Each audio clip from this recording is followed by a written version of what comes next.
Mais si je pouvais vous décrire mon ressenti, sincèrement, j'ai l'impression d'être né une deuxième fois. Vraiment, j'ai l'impression d'être né une deuxième fois et je vois vraiment une différence entre l'avant-thérapie et l'après-thérapie. Hello à tous, j'espère que vous allez bien. Alors aujourd'hui je vous retrouve pour une vidéo un petit peu spéciale, tellement spéciale que je vous ai ramené mon thé dans la vidéo. Mais si vous avez lu le titre de la vidéo, vous savez sûrement qu'on va parler d'un sujet assez lourd puisqu'on va parler de santé mentale. Il y a beaucoup de personnes qui trouvent que c'est chiant, ennuyeux comme sujet. Donc j'avais pas envie de faire une vidéo hyper scriptée, hyper rigide. Voilà, je voulais vraiment me poser sans script, juste vous parler face cam, vous raconter ce que j'ai à vous raconter en espérant que ça vous intéresse parce que je pense que ça peut aider quand même plus d'une personne. À la base des bases, je devais faire cette vidéo depuis un moment déjà, ça fait plusieurs mois qu'on me la demande, depuis que j'ai fait la fameuse vidéo sur mon agression sexuelle que je vous mets quelque part dans le petit i ou ici.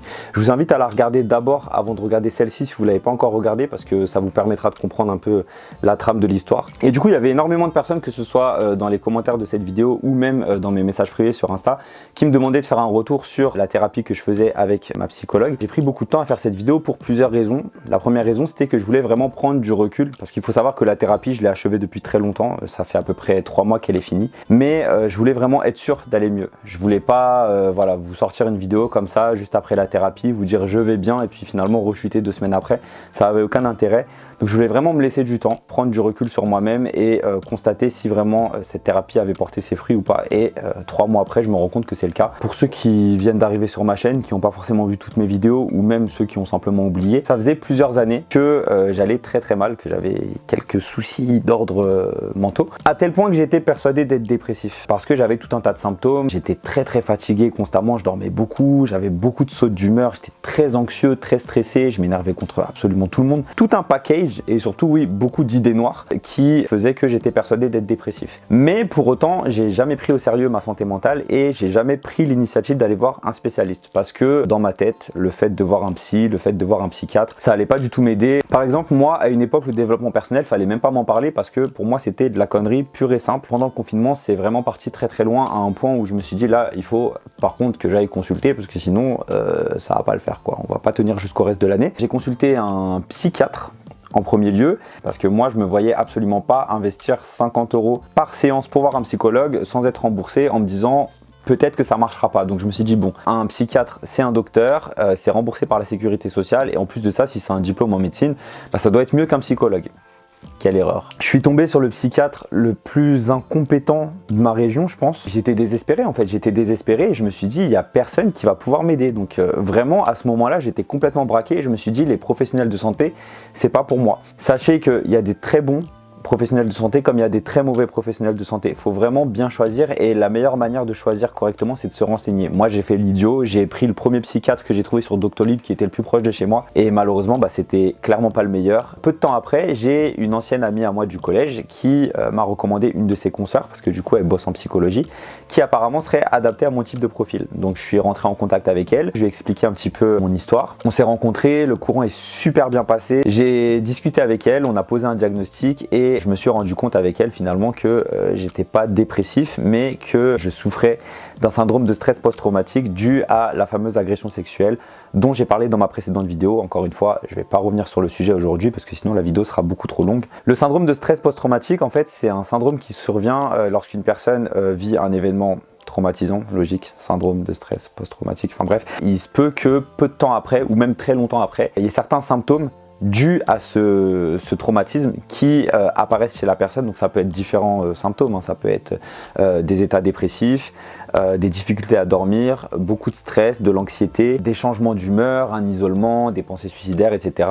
Donc en discutant avec elle, je me suis rendu compte effectivement que je rentrais bien dans la case de syndrome de stress post-traumatique et que c'était pas du tout la dépression qui faisait que j'allais mal dans ma vie. Et du coup, la thérapeute m'a expliqué que on pouvait entamer une thérapie classique, mais elle m'a expliqué que ce type de thérapie, ce serait pas forcément utile parce que si je souffrais d'un syndrome de stress post-traumatique, forcément c'est que j'avais été traumatisé à un moment donné et qu'il fallait traiter ce trauma-là. Donc elle m'a expliqué que elle était spécialiste dans la thérapie EMDR, donc la fameuse thérapie EMDR dont je vous parlais tout à l'heure et dont énormément de personnes et d'abonnés m'ont parlé en DM. D'ailleurs, je vous remercie infiniment pour m'avoir fait découvrir ça parce que je connaissais pas du tout. Elle m'a expliqué qu'elle pratiquait la thérapie EMDR, que c'était sa spécialité et que pour mon type de profil et mon type de problème, c'était vraiment la thérapie la plus adaptée. EMDR, c'est un acronyme anglais qui veut dire Eye Movement Desensibilization Rotation.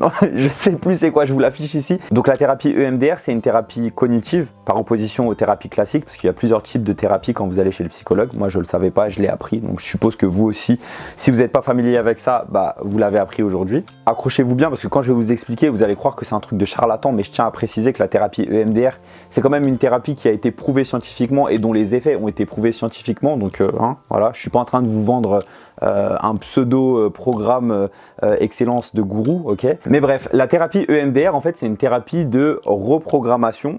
Je sais que c'est super bizarre dit comme ça, mais vous allez comprendre. C'est une thérapie de reprogrammation qui passe par les mouvements des yeux pour pouvoir soigner les traumatismes. Je mets soigner entre grosses guillemets parce que je vous expliquerai après qu'on peut jamais vraiment guérir d'un traumatisme, c'est plus compliqué que ça. En fait, moi au départ, j'ai pas du tout compris comment avec les mouvements des yeux on pouvait soigner une personne de ses traumas, enfin je voyais pas du tout le rapport. En fait, ce qu'il faut savoir, c'est que pendant la journée, chaque être humain vit tout un tas d'événements différents et du coup il emmagasine plein d'informations dans son cerveau. Quand on dort, il y a tout un tas de phases différentes de sommeil, notamment le sommeil paradoxal, c'est le sommeil le plus important parce que c'est à ce moment-là qu'on fait les rêves. Et en fait, pendant la nuit, pendant la phase de sommeil paradoxal, on fait des rêves parce que le cerveau traite les informations de la journée. C'est pour ça que généralement quand on vit un truc très intense la journée, il y a de fortes chances que la nuit qui suit, on fasse un rêve sur cet événement-là. Et en fait, ce qui va se passer dans le cerveau, c'est que à ce moment-là, pendant que le cerveau enregistre les différentes informations et les classe, entre guillemets, comme si c'était un gros classeur géant, notre cerveau,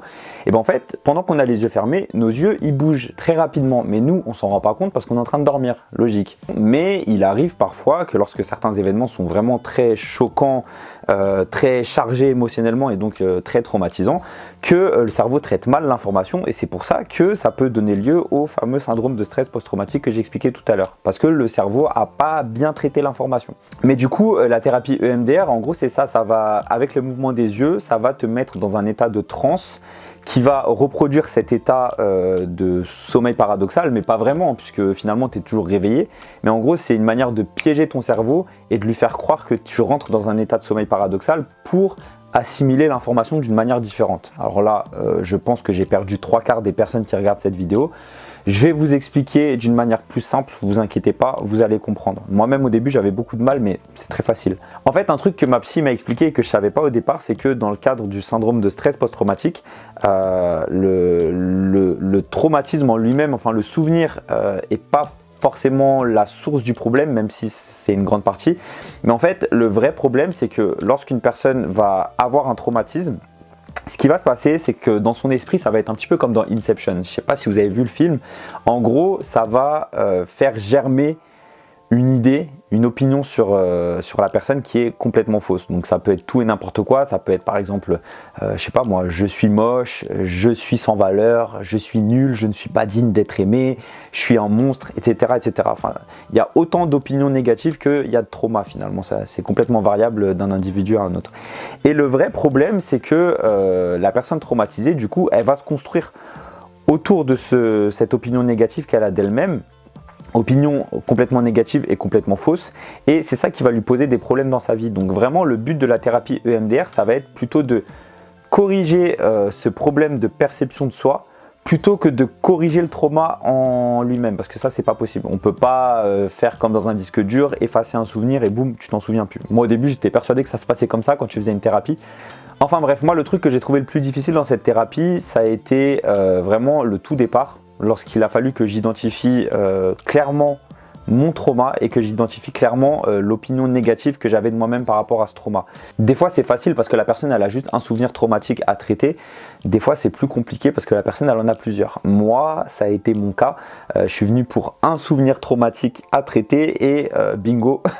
Je suis reparti en me rendant compte que j'avais des traumas qui remontaient jusqu'à l'enfance et qu'il fallait que je les traite tous un par un parce que sinon j'allais pas m'en sortir. Donc c'était vraiment très compliqué. Du coup, une fois que tu as identifié ces souvenirs traumatiques, il va falloir que tu identifies, comme j'ai dit tout à l'heure, l'opinion négative que ces traumas génèrent chez toi. Une fois que tu as trouvé ça, il faut que tu formules une opinion contraire positive. Donc par exemple, si ton opinion négative c'était je suis moche, bah l'opinion contraire c'est facile, c'est je suis beau. Après il y a toute une procédure qui est un petit peu voilà, un peu abstraite. Il faut que tu te visualises dans ta tête un lieu sûr, du coup un lieu fictif ou réel qui soit rassurant, calme, apaisant, dans lequel tu te projettes mentalement. Donc c'est vraiment très cérébral en fait comme thérapie. Mais encore une fois, je précise, c'est pas une arnaque, c'est pas un truc de charlatan, ça fonctionne, d'accord? Ensuite, moi, comment ça se passait? Ma thérapeute, elle me demandait de me plonger dans mon lieu safe. Elle me demandait vraiment d'être le plus positif possible dans ma tête. Ensuite, elle me demandait de penser aux souvenirs traumatiques qu'on allait traiter. Elle me demandait de penser le plus possible à l'opinion positive de moi-même que j'avais formulée. Et là, on pouvait démarrer la thérapie. Et en gros, comment ça se passait? Il y a différentes manières de faire la thérapie EMDR, mais moi, ma thérapeute, elle le faisait avec le mouvement des doigts. Il y a des thérapeutes qui le font avec un casque, avec du son qui passe d'un côté à l'autre.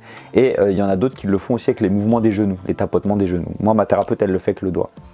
Et en gros, elle me regarde. Elle lève ses doigts comme ça, elle me demande de fixer les doigts sans bouger la tête et elle bouge comme ça. Et en gros, il faut que je la regarde. Et des fois, ça va très vite, ça va comme ça. Des fois, ça fait comme ça. Des fois, ça fait comme ça. Des fois, ça fait comme ça. Des fois, ça fait comme ça. Non, mais bref, des mouvements comme ça pendant 15-20 secondes. Et à l'issue des 20 secondes, elle te demande comment tu te sens, à quoi tu penses. Des fois, tu penses à rien, donc tu lui dis, puis elle note ok, rien. Et elle recommence comme ça plusieurs fois. Et en fait, pendant toute la séance, c'est ça. Ensuite, elle te pose des questions, elle te demande sur une échelle de 1 à 10 comment tu te perçois par rapport à l'opinion suivante.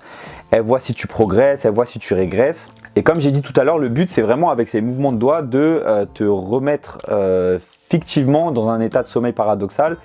Et le fait que tu penses à ton souvenir traumatique et le fait que tu penses à l'opinion positive que tu as formulée tout à l'heure, bah en fait, c'est comme si dans ta tête, tu t'allais chercher le souvenir traumatique, que tu enlevais l'opinion négative que tu avais de toi-même par rapport à ce trauma et que tu mettais à la place l'opinion positive.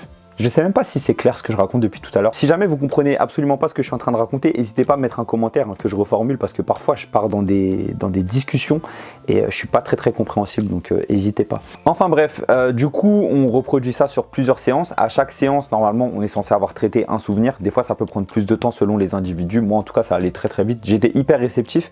Pourtant de base je suis pas super réceptif à l'hypnose, mais là ça marchait vraiment très bien.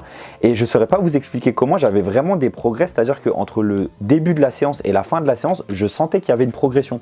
Je sentais que j'étais dans un état d'esprit complètement différent, je sentais que je me sentais vraiment mieux et vraiment ouais, je voyais des résultats, c'était juste bluffant et je comprenais absolument pas. Au début j'ai cru que c'était un placebo et en fait avec le recul je me rends compte que pas du tout, parce que ça fait 3 mois que j'ai terminé ma thérapie et ça fait 3 mois que je vais vraiment très bien, c'est à dire que mon trauma je l'ai complètement oublié. J'ai réglé certains traumas qui étaient liés à mon enfance, j'y pense absolument plus. J'avais certaines opinions à propos de moi-même qui sont plus du tout dans ma tête. En fait, par rapport à cette thérapie, quand on me demande ce que ça m'a apporté, à chaque fois j'ai pas envie de le dire parce que j'ai l'impression que les gens vont croire que j'exagère et que j'essaye de leur vendre le truc. Mais si je pouvais vous décrire mon ressenti, sincèrement, j'ai l'impression d'être né une deuxième fois. Vraiment, j'ai l'impression d'être né une deuxième fois et je vois vraiment une différence entre l'avant-thérapie et l'après-thérapie. J'ai l'impression de plus du tout être la même personne. Vraiment, j'ai l'impression de revivre. Je me sens beaucoup plus positif, j'ai beaucoup plus la pêche. Je suis moins fatigué, je suis moins stressé, je suis moins anxieux. Enfin, même mes potes me disent que je suis complètement devenu une nouvelle personne et je sais pertinemment que la thérapie est pour quelque chose et c'est pas du tout un placebo ou quoi que ce soit. Vraiment, je sens qu'il y a des résultats positifs. Si jamais vous avez déjà fait une thérapie, que ça n'a pas fonctionné et que vous faites plus du tout confiance aux professionnels de santé, franchement, désespérez pas. Il y a énormément de thérapeutes, tous différents les uns des autres. Il y a beaucoup de thérapies, certaines thérapies qui sont vraiment à l'opposé d'autres. Donc, je pense qu'il y a vraiment une solution pour tous les cas. N'hésitez pas à creuser, n'hésitez pas à vous renseigner autour de vous. Je pense qu'il y a toujours une solution adaptée à votre cas. Il faut juste la trouver, ça peut prendre du temps. Moi, j'ai connu des gens dans mon entourage qui ont mis énormément de temps avant de trouver des réponses à leurs problèmes. Mais au bout d'un moment, ça paye et quand on tombe sur le bon thérapeute, franchement, c'est juste génial. Fin de cette vidéo, j'espère que ça vous a plu. J'ai vraiment essayé d'être le plus chill possible, de vous raconter ça presque comme un story time hein, finalement. Donc voilà, je sais pas si vous avez appris beaucoup de choses, je pense pas vraiment. Mais au moins, je vous ai partagé mon expérience et j'espère sincèrement que ça pourra aider quelques personnes parmi vous. Voilà. Je vous fais de gros bisous, portez-vous bien et je vous dis à une prochaine fois. Ciao, ciao. Ah